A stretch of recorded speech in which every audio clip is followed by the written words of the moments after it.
Guys, we have a veritable brand new Andy Byron scandal on our hands.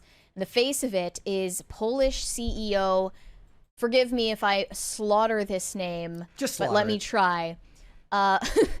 Piotr Jarek?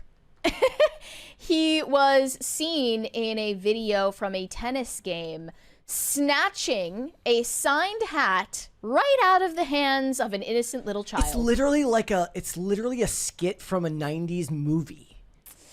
Like, yeah, he's like comically evil. It's the bit that Dane Cook did about smashing the ice cream cone in a kid's face because nobody will believe him if he does it. Here we go. Let's watch. All right. So you can see, just snatches it shamelessly, and the kid is trying to ask for it back, but no one's listening, and then he just sticks it in the bag. And I guess his wife's bag. I don't even know. His wife in on it? If it's his wife, she's an accomplice. Right?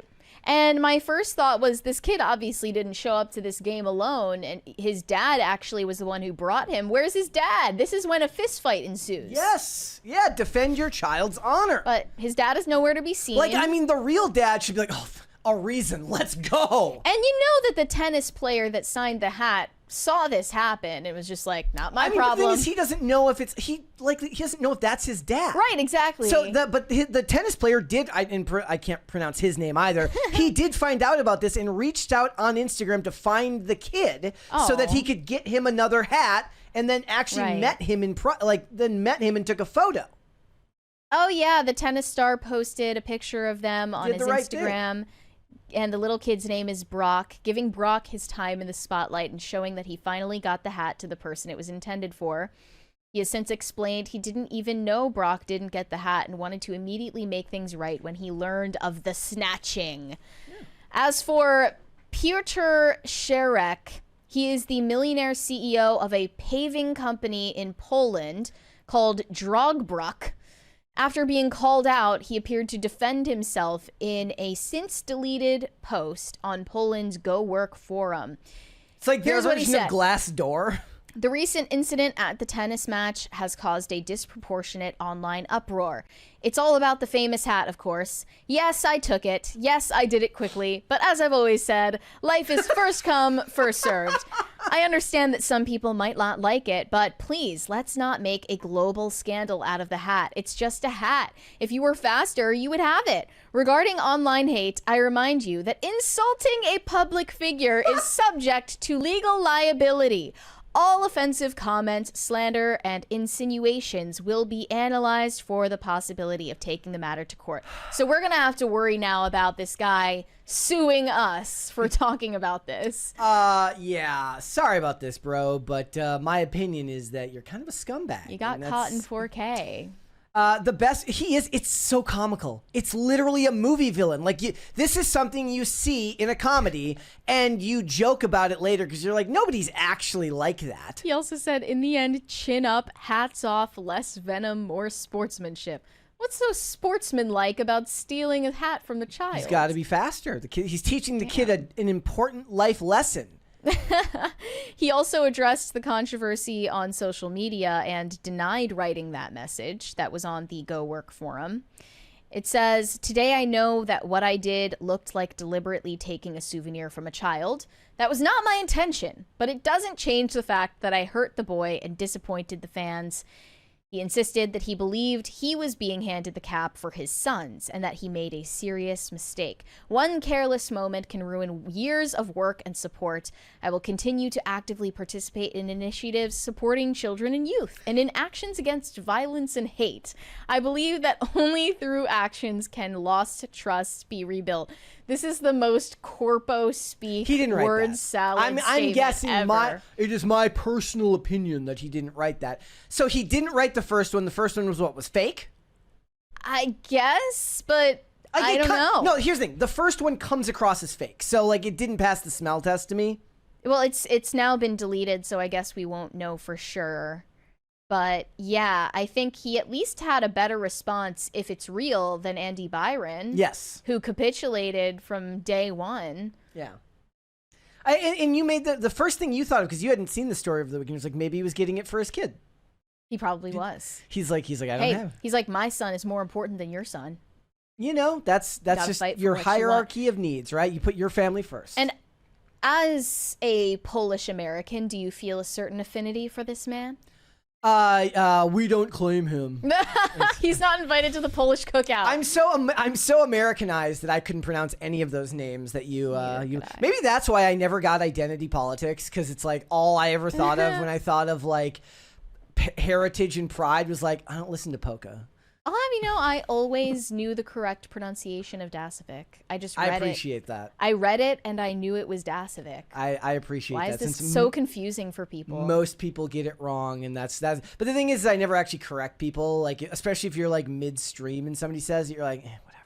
If the initial post is real, I have to chalk that up to an Eastern European sensibility. Yeah, like, you know what? It's hard to survive. They've had to suffer a lot in Poland, okay? He's like, look, you gotta fight for what you want in life. He's like, look, we didn't get through the communists just by, giving trophies to everybody. Like, He's you have a self-made man. You have to, like, sometimes you have to steal a hat from a kid if you want to beat the commies. It's just ruthless meritocracy. Conservatives should be behind this. Hey, not just that, ruthless meritocracy in service of his child. Right. So, and is a traditional family man. So you know what? I'm on his side. Why wasn't the kid there? That's the real question. Why wasn't the kid there? Guy couldn't. If the kid really wanted that hat, he could have been scrappy for it. What are you going to do? Get into a fist fight with a 12-year-old? And let's face it. Yeah, he starts screaming that he touched him inappropriately. That'll get him to give the hat back quickly. How do people even recognize this guy from the crowd? The video is like blurry. He's wearing a hat. You can barely even tell what his face looks like. And somehow he was identified. Like, what's going on? People can find, and still we know nothing about Thomas Crooks, about the guy who tried to kill Trump, right? And no one who knows him has spoken out.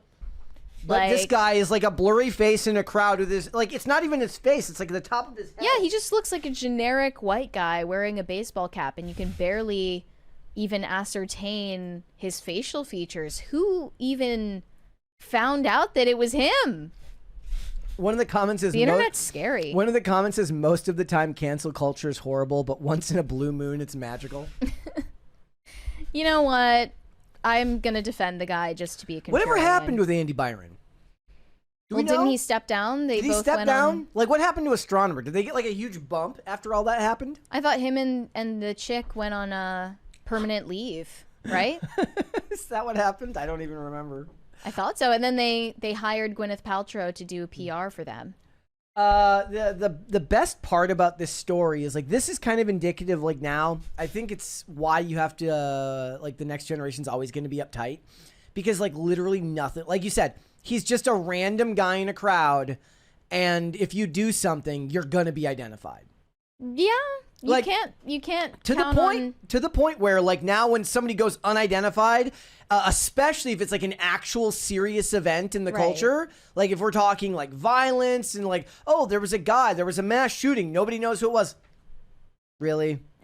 Yeah. He's in the CIA. There's no such thing as... He's in the CIA. He works for the NSA. It's a psyop because they can find a Polish paving millionaire with nothing. By the way, that's small time. He's not evil just because he's a millionaire. That means he's just a business owner. Mm-hmm. It's probably pretty easy to be a millionaire. I mean, that's even worse. That means, like, it's not like he's like readily available, like he's got some big public profile because of his money. He's a working class millionaire who got identified. Yeah, he's just a random guy, like basically upper middle class. It is true that you can't count on having any anonymity these days. Nope. Anonymity is completely a thing of the past. It just doesn't exist anymore. And you are being filmed at all times. This is one of those things, like, these things have been happening at baseball games for years, where, like, like a ball will go, like, hit the deck, it'll hit a chair, it'll go, like, bouncing through the bleachers, and, like, some adult will just bulldoze a kid to get to it. Yeah. Like, no shame. Yeah, I mean, people get really crazy about stuff like that. Like, I was looking at the videos of people fighting over tote bags in Trader Joe's, and I was like, is this what we've been reduced to as a species? Like, you're fighting What's going on with that? Over- I think Olivia was telling me about that. Oh, really? Yeah. What Is was she going on? trying to get one of the No, Trader Joe's I think tote bags? she was just telling me about it. What's that story? Yeah. They have like people annual like one of a kind tote bags, and they're going on eBay for like a ton of money now. Trader Joe's has these limited edition canvas tote bags that they sell in the fall. And last year when they launched them, people were lining up wrapped around the building multiple times in every location, trying to get these tote bags, which are sold for $2.99, mind you. And then they were sold out so quickly that they ended up getting resold for hundreds of dollars, and I think in one case, $50,000. Yeah. See, this is the thing. This is why I reject the notion that awfuls like affluent white liberal women can tell me that we live in a fascist dictatorship. You can either have the fascist dictatorship, or you can have bags wrapped around, lines wrapped around a corner for a bag at Aldi's. It was at Trader Joe's. Same thing. Same thing. Logo like, on it. okay, so you can either have the one-of-a-kind tote bags wrapped around a parking lot, or you can have a fascist dictatorship. You don't get to have both. Bag lines over bread lines. Yes, if you are getting one-of-a-kind bags instead of loaves of bread, then you don't live in a dictatorship. Yeah. I decree it to be so. Thanks for watching. Listen to full episodes of Pop Culture Crisis on Spotify. Keep up with us on social media and make sure you subscribe and ring that bell so you never miss the show. Bye, guys.